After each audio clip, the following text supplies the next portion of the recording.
Vous avez du mal à dormir? Pas de panique, car l'art du mensonge aura la solution.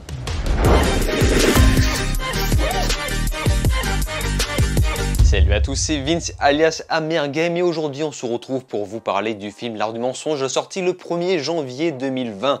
Bonne année à tous, bien évidemment. Et quoi de mieux de commencer l'année par un Bobby dans vidéo pour vous parler d'un film que tout le monde s'en fout, L'Art du mensonge avec Ian McKellen et Hélène Mirren. Alors celui-ci est réalisé par Bill Condon, le réalisateur du nanar Twilight Révélation, de l'adaptation live de La Belle et la Bête et du très bon Monsieur Holmes que je vous recommande chaudement. D'ailleurs, Monsieur Holmes partagera le même scénariste que L'Art du mensonge alias Jeffrey Hatcher, même si celui-ci est adapté d'un livre de Nicholas Searle. Et bizarrement, la plupart des reproches que je vais faire se portera sur l'écriture, donc ça veut dire que est-ce que le scénariste savait qu'il adaptait un livre pas intéressant?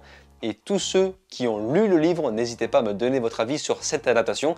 Et si au contraire vous adorez ce livre, moi personnellement je ne l'ai pas lu, c'est la raison pour laquelle j'ai besoin de votre avis. L'Art du mensonge suit un personnage un peu escroc du nom de Roy Courtney, et celui-ci aura pour but de manipuler la veuve Betty McLeish, possédant une fortune s'élevant à plusieurs millions de dollars. Ça fait beaucoup. Alors attention, car si vous utilisez le site Allociné, sachez que le pitch spoil quasiment 90% du film, les 10 autres pourcents restants sont consacrés au twist final. On peut dire que le film part plutôt bien, on entre assez vite dans l'histoire et les personnages deviennent assez rapidement attachants. Même si le film met beaucoup trop de temps à démarrer, à enfin entrer dans le cœur du sujet. Mais l'écriture aura quant à elle tendance à manquer de réalisme. Certains passages nous sortiront un petit peu de l'immersion et c'est parfois un peu dommage. Mais en revanche, les personnages ont chacun un background assez fort pour marquer le twist final. En effet, le film se repose essentiellement sur le passé des personnages qui alimenteront le twist final. Et même si Bill Condon a toujours été plus ou moins reconnu comme un genre de réalisateur yes man, un réalisateur exécutif, on ne peut nier le fait qu'il a son style à lui, qui s'est beaucoup reconnu dans le film Monsieur Holmes, encore une fois, et ce style se retrouvera énormément dans L'Art du mensonge, avec exactement cette même ambiance un peu froide. Le cadrage est très carré, très fixe, avec par exemple des objets parallèles pour appuyer la personnalité des protagonistes, un peu maniaque. Et il en vient de même pour les scènes d'action. Celles-ci sont très souvent filmées en plan large, encore une fois de manière assez fixe, pour maintenir le caractère du personnage de Ian McKellen, un personnage qui a tendance à planifier et écrire tout ce qu'il fait à l'avance. D'ailleurs, pour parler des personnages incarnés par le duo d'Hélène Mirren et Ian McKellen, ce duo fonctionne très bien. Le jeu des acteurs reste relativement cohérent, malgré le fait qu'il soit accompagné de dialogues un peu trop théâtral. Et surtout, le film se veut parfois un peu drôle.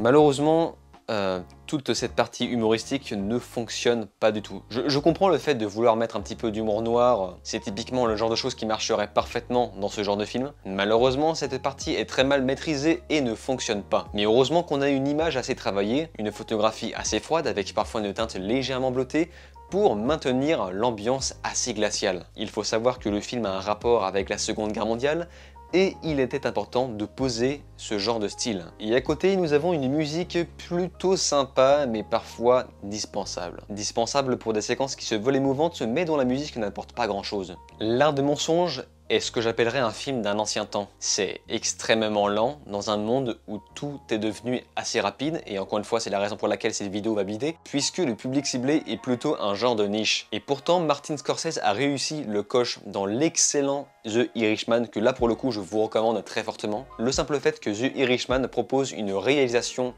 millimétrée, chaque plan raconte quelque chose, chaque plan a son importance et le spectateur s'identifie beaucoup plus dans l'écriture. Quand on finit The Irishman, on se dit putain j'ai vu un film et dans quelques années je m'en souviendrai encore. Même si L'Art du mensonge essaie de reprendre quelques codes comme les scènes d'action un peu violentes sur un plan large, tout le reste tombe à l'eau arrivé à la fin. Le scénariste avant d'écrire s'est dit ok je vais faire un film et dedans il y aura un twist.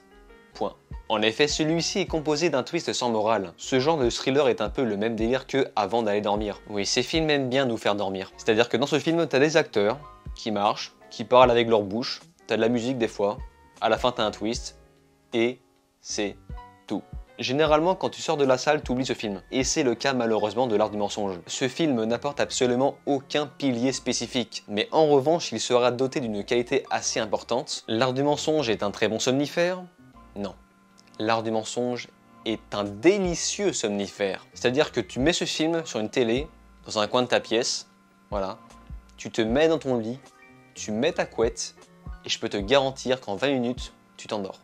Et pour le coup, c'est presque un compliment. Alors j'invite à tous les insomniaques de regarder ce film, et tous ceux qui ont lu le livre, dites-moi dans les commentaires si cette adaptation est réellement fidèle, si le livre paraît beaucoup mieux, si l'histoire paraît beaucoup mieux à l'écrit. N'hésitez pas à me dire dans les commentaires ce que vous avez pensé du film ou si vous voulez le voir. En attendant, je vous invite à vous abonner à ma chaîne, liker, partager et de regarder mes autres vidéos. Je vous dis alors ciao et à la prochaine.